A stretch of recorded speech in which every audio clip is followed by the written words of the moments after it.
আসসালামু আলাইকুম রহমতুল্লাহি বারাকাতুহু। আমরা অনেকেই জানি না আমরা কিভাবে দোয়া করব আল্লাহ সুবহানাহু ওয়া তাআলার কাছে, কিভাবে আল্লাহ সুবহানাহু ওয়া তাআলার কাছে আমার কাঙ্ক্ষিত প্রয়োজনীয় আমার মনের আকাঙ্ক্ষাগুলো কিভাবে প্রকাশ করব। আল্লাহ সুবহানাহু ওয়া তাআলা আমাদেরকে সেটা কিভাবে চাবো আর কি, কীভাবেই করবে, এটা অনেকেই জানি না। সর্বপ্রথম যে কাজগুলো আপনি করবেন, আল্লাহ সুবহানাহু ওয়া তাআলার কাছে আপনি সর্বপ্রথম স্বীকারোক্তি প্রদান করবেন। হে রব্বে করিম, আমি তো গুনাহগার, আমি পাপী, আপনি আমাকে ক্ষমা করে দেন। আপনি ক্ষমা না করলে দ্বিতীয় কোনো দ্বিতীয় কেউ নাই যে আপনাকে ক্ষমা করবে বা আমাকে ক্ষমা করবে, এবং আপনি তো আমাকে ক্ষমা করলেও আপনার লস নেই।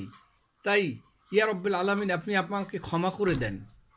এইভাবে স্বীকারোক্তি প্রদান করতে হবে, তার কাছে অনুতপ্ত হতে হবে।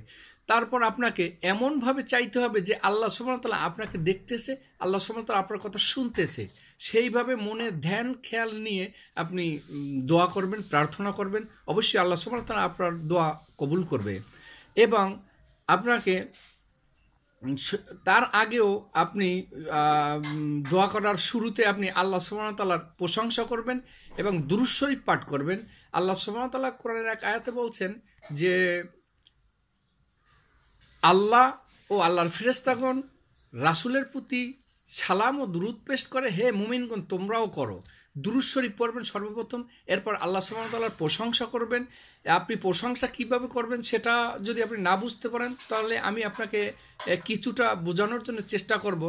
যেমন আমরা যদি সূরা ফাতিহায় শুরু করি, সেখানে কিছু আমি বলার চেষ্টা করব যে কিভাবে প্রশংসা করবেন। যেমন আমরা বলতেছি আলহামদুলিল্লাহি রব্বিল আলামিন, এর অর্থ হচ্ছে সমস্ত প্রশংসা মহান রব আল্লাহ সুবহানাহু ওয়া তাআলার জন্য। আর রহমানির রহিম, তিনি দয়ালু, অতি দয়ালু, দয়ার সাগর। এবং এইভাবে আপনারা যদি সূরা ফাতিহা প্রথম পাঠ করতে পারেন, কারণ এটা আল্লাহ সুবহানাহু ওয়া তাআলার প্রশংসা আছে এবং এখানে তার কাছে প্রার্থনা আছে। আপনার সেখানে লাস্টে গিয়ে আছে যে আপনি আমার ফরিয়াদ কবুল ও মঞ্জুর করে নেন, আমাকে হেদায়েতের পথে রাখুন।